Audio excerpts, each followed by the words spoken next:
अल्लामा इब्ने हजर अस्कलानी बुखारी शरीफ जो शार हुआ वडो मुहद्दिस कमाल वारो बुजुर्ग ओ लिखे तो पियो त मुझे महबूबा का सल्लल्लाहु अलैहि वसल्लम जे यमन वारो महीनो आयो।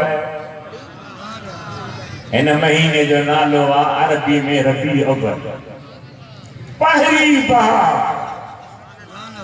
जंहिंजे अचण जे करे सुका वण सावा थिया, बुखिया माल ढावा थिया, सिंधे में चवंदा यार कम ॾावा थिया।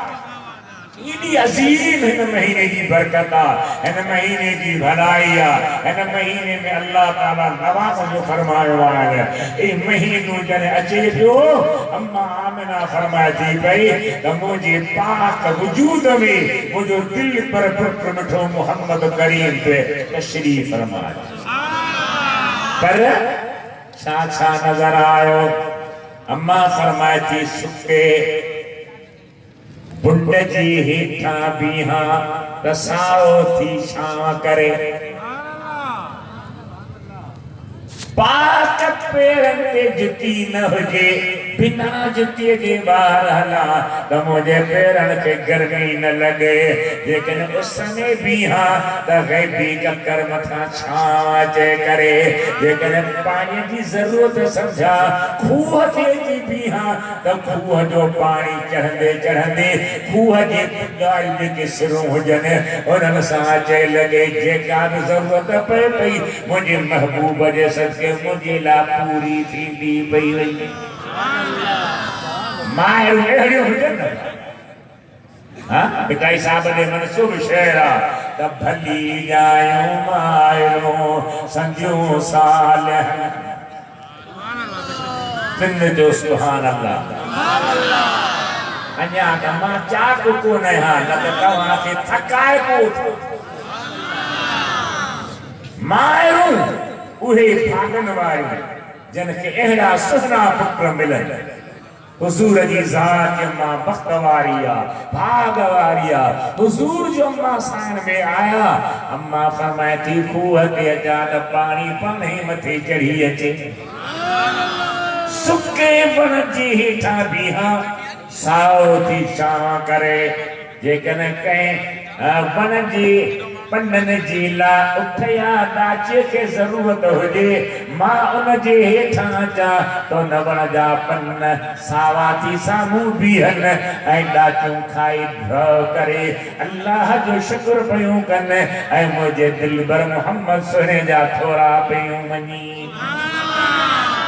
अहिड़े महबूब आका जे मिलण जी ख़ुशी कबी त अल्लाह ताला ख़ुशि थींदो, अल्लाह ताला ख़ुशियूं नसीब कंदो, अल्लाह ताला ख़ुशियुनि में वधाईंदो, अल्लाह ताला ख़ुशियुनि में तरक़ी ॾींदो।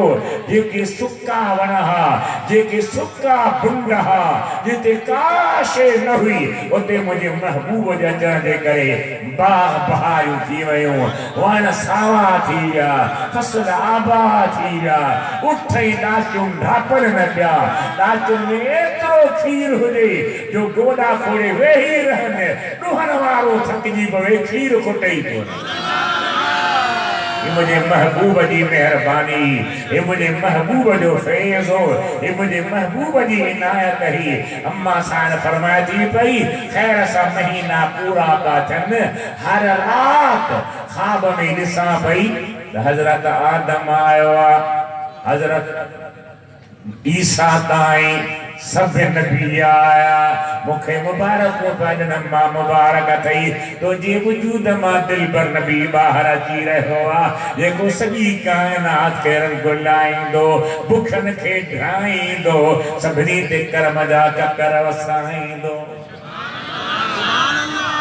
अम्मा फरमाया रबीउल अव्वल महीनो आयो, ही उहो महीनो रबीउल अव्वल,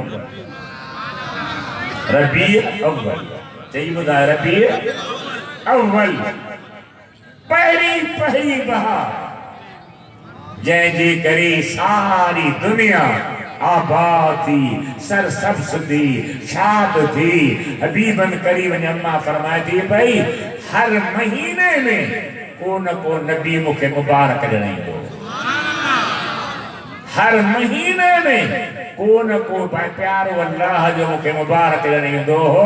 हज़रत आदम आयो, अम्मा हवा आई, हज़रत शीस आयो, हज़रत इदरीस आयो, हज़रत इब्राहिम आयो, हज़रत मूसा आयो, हज़रत ईसा ताईं नबी वाए ते मूं वटि ईंदा हुआ, मूंखे मुबारक ॾींदा हुआ।